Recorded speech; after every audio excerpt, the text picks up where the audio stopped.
तो गाइस अब ड्यूक ने भी अपने ज़ोरोर्क को मेगा एवोल्यूशन की लेवल 50 पर इवोल्व कर दिया होता है, तो एश ने भी अपने ग्रेनिंजा को बॉन्ड एवोल्यूशन की लेवल 50 पर इवोल्व कर दिया होता है। दोनों पोकेमोन बैटल करने के लिए एकदम तैयार होते हैं। ड्यूक अपने ज़ोरोर्क को कहता है शेडो पंच का यूज करो, तो एकदम ज़ोरोर्क अपने शेडो पंच का यूज करता है। तो तभी एश कहता है जाइंट कटर का यूज करके इसे ब्लॉक करो, तो एकदम ग्रेनिंजा जाइंट कटर का यूज करके ज़ोरोर्क के अटैक को ब्लॉक करता है। फिर एश कहता है इसे खुद से दूर धकेल दो, तो एकदम ग्रेनिंजा ज़ोरोर्क को खुद से दूर धकेल देता है। और तभी एश कहता है उसे डबल किक से मारो, तो एकदम ग्रेनिंजा डबल किक से मारने जाता है, लेकिन इसके बदले में ड्यूक कहता है इनहेरिट ब्लास्ट का यूज करो, तो एकदम ज़ोरोर्क इनहेरिट ब्लास्ट का यूज करता है। इस अटैक की वजह से ग्रेनिंजा का अटैक ब्लॉक हो जाता है और अच्छे से ज़ोरोर्क को नहीं लग पाता। ग्रेनिंजा पीछे रुक जाता है, लेकिन तभी एश कहता है एरियल एस का यूज करो, तो एकदम ग्रेनिंजा एरियल एस का यूज करता है और काफी ज्यादा स्पीड से भाग रहा होता है। अपने अटैक से ज़ोरोर्क को मारने की कोशिश करता है। ज़ोरोर्क भी इसको एरियल एस से ही ब्लॉक करने की कोशिश करता है। दोनों पोकेमोन एक दूसरे पर अपने अपने अटैक करते हैं। दोनों पोकेमोन को एक दूसरे के अटैक लग भी रहे होते हैं, लेकिन ग्रेनिंजा ज़ोरोर्क के अटैक को ब्लॉक करता है अपने कटर से, और फिर अपने कट का यूज करके इसको मार देता है, और फिर अपने एरियल एस का यूज करके भी इसको अच्छी तरीके से पीटता है। तो ज़ोरोर्क काफी ज्यादा दूर जाकर गिर जाता है। अब ज़ोरोर्क को अच्छा खासा डैमेज मिल चुका होता है, इससे ठीक से खड़ा भी नहीं हुआ जा रहा होता है। ये देखकर ड्यूक काफी ज्यादा शौक होता है, लेकिन तभी एश कहता है अब टाइम है उसे खत्म करने का, जल्दी से जाइंट वाटर शुरिकेन का यूज करो, तो एकदम ग्रेनिंजा अपने जाइंट वाटर शुरिकेन का यूज कर देता है। इस अटैक से ज़ोरोर्क नहीं बच पाता, अटैक ज़ोरोर्क को लग जाता है। यहाँ पर एक काफी ज्यादा बड़ा ब्लास्ट हो जाता है, और ब्लास्ट होने के बाद ज़ोरोर्क हार जाता है। ये देखकर ड्यूक शौक हो जाता है, लेकिन एश काफी ज्यादा खुश होता है। एश कहता है तुमने कमाल कर दिया ग्रेनिंजा, मुझे तुम पर गर्व है। लेकिन इतने में ही हम देखते हैं कि नोएला को भी होश आ जाता है। नोएला भी बैटल में आने की बात करती है। एश कहता है थोड़ी देर और आराम कर लो, लेकिन इतने में ही हम देखते हैं कि ड्यूक अपने ज़ोरोर्क को वापस बुलाकर अपने ग्रिमस्नर्ल पोकेमोन को बाहर निकालता है।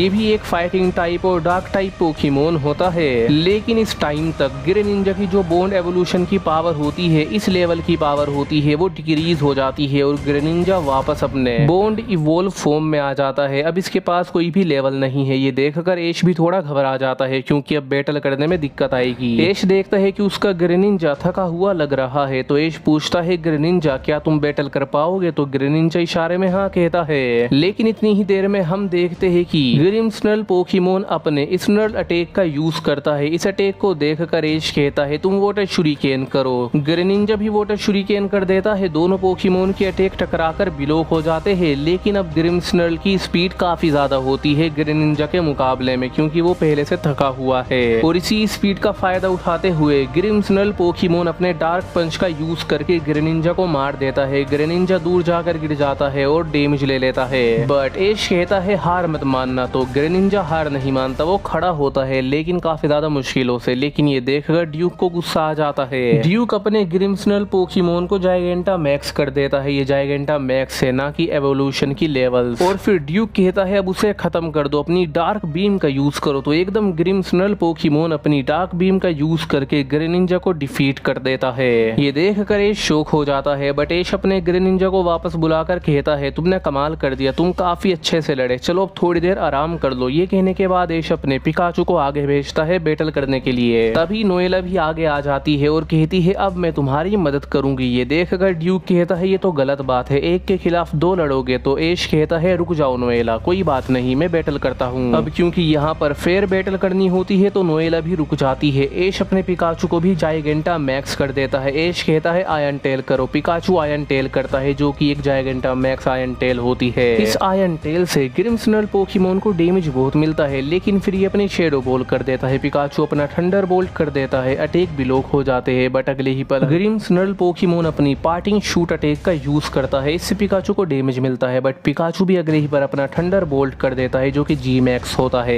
इस अटैक से ग्रिमस्नर्ल पोकेमोन को भी बहुत डैमेज मिलता है, लेकिन इस अटैक के लगते लगते ही ड्यूक कहता है डार्क पल्स का यूज करो, तो ग्रिमस्नर्ल भी इस अटैक का सामना करते हुए ही अपने डार्क पल्स का यूज कर देता है। अटैक पिकाचू को लगता है, दोनों को एक दूसरे के अटैक लग रहे होते हैं। हम देखते हैं अगले पल में ही दोनों पोकेमोन नॉर्मल हो जाते हैं और बहुत ज्यादा डैमेज होते हैं। और क्योंकि अब एश ने अपने पिकाचू को अभी अभी जायगेंटा मैक्स करा था, तो पिकाचू के अंदर इतनी एनर्जी नहीं नहीं होती कि वो दोबारा से अपने प्रीमियम फॉर्म का यूज कर पाए। ये बात तो ऐश को पता है और ऐश का पिकाचू अब काफी ज्यादा थका हुआ होता है और वहीं पर ड्यूक का ग्रिम्सनल पोकेमोन भी काफी ज्यादा थका हुआ होता है। तो ऐश कहता है ये वक्त है फाइनल अटैक करने का और फिर ऐश अपने पिकाचू के साथ जी मूव की तैयारी करने लगता है। उधर हम देखते हैं कि ड्यूक का ग्रिम्सनल पोकेमोन भी अपने एश्योरेंस डोम अटैक का यूज करने की तैयारी करता है। ये काफी ज्यादा पावरफुल डार्क टाइप अटैक होता है। इसके अंदर एक बहुत ज्यादा डार्क टाइप लेजर निकलती है। इतने में ही पिकाचू अपना जी मूव कर देता है। ग्रिम्सनल पोकेमोन भी अपना मोस्ट पावरफुल अटैक कर देता है और दोनों पोकेमोन के अटैक में कोलैप्स हो जाता है।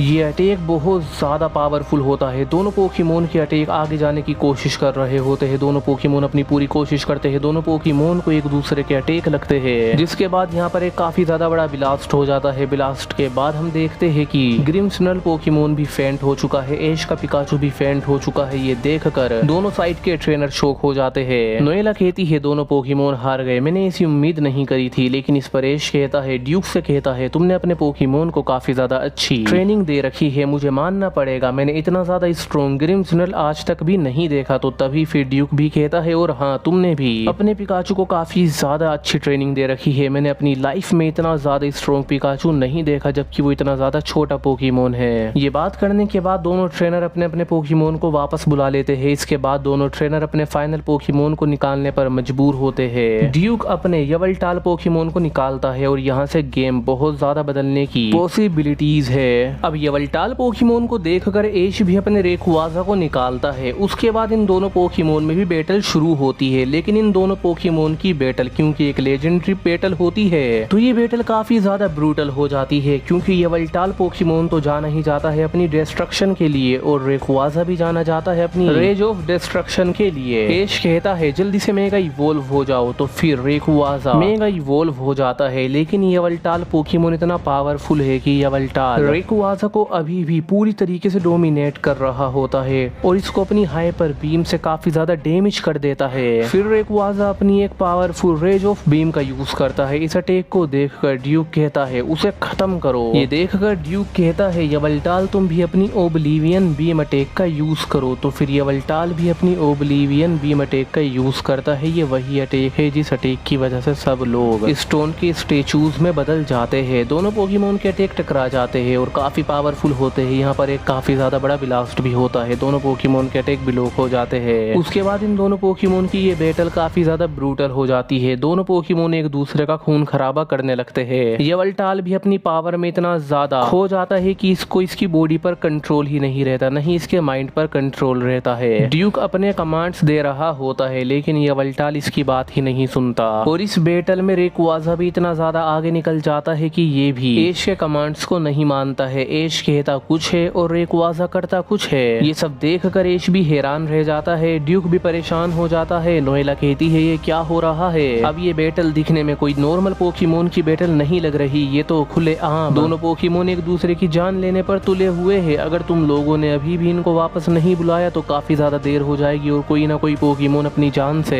हाथ धो बैठेगा। तो ये सुनकर ऐश कहता है हाँ मैं समझ रहा हूँ, हमें जल्दी ही अपने पोकेमोन को वापस बुलाना होगा। ये कहने के बाद ऐश कहता है ड्यूक जल्दी अपने यवलटाल को वापस बुलाओ। तो ड्यूक कहता है हाँ मुझे भी यही सही लगता है। ड्यूक अपनी पोकीबॉल को निकालता है यवलटाल को वापस बुलाने के लिए, लेकिन यवलटाल इसकी पोकीबॉल में आता ही नहीं है, वो इसकी सुनता ही नहीं है। ऐश भी अपने रेकुआजा को बुलाने की कोशिश कर रहा होता है लेकिन रेकुआजा भी नहीं आता है। अब दोनों पोकेमोन एक दूसरे पर काफी ज्यादा वाइल्ड तरीके से हमला करते हैं, एक दूसरे को बाइट करते हैं, जिस वजह से इनका ब्लड भी निकलता है और इनके अंदर की पावर, मेरा मतलब है जो इनकी स्पेशल पावर होती है इनके डीएनए के अंदर, वो भी निकल रही होती है, जिस वजह से ये दोनों पोकेमोन काफी जल्दी जल्दी डैमेज ले रहे होते हैं और कमजोर भी हो रहे होते हैं। दोनों पोकेमोन एक दूसरे को अच्छे से काट रहे होते हैं, मतलब लिटरली एक दूसरे को अपने स्लेचिस से काट रहे होते हैं। दोनों पोकेमोन की बॉडी को बहुत ज्यादा डैमेज मिल जाता है। रेकुआजा का तो एक हाथ भी काफी बुरी तरीके से डैमेज हो जाता है। वहीं पर यवलटाल के विंग्स काफी ज्यादा बुरी तरीके से डैमेज होते हैं और वो टूट जाते हैं, तो यवलटाल नीचे गिर जाता है। रेकुआजा भी इतना ज्यादा बुरी तरीके से डैमेज ले लेता है कि इसके अंदर इतनी भी एनर्जी नहीं होती कि ये फ्लाई कर पाए, तो ये भी नीचे गिर जाता है। लेकिन लिटरली ये अभी भी नहीं रुकते हैं। दोनों पोकेमोन फिर से उठ जाते हैं और एक दूसरे पर हमला करने के लिए जाते हैं, लेकिन ऐश अपने चारिज़ार्ड को निकालता है और चारिज़ार्ड रेकुआजा को रोक लेता है। ड्यूक भी अपने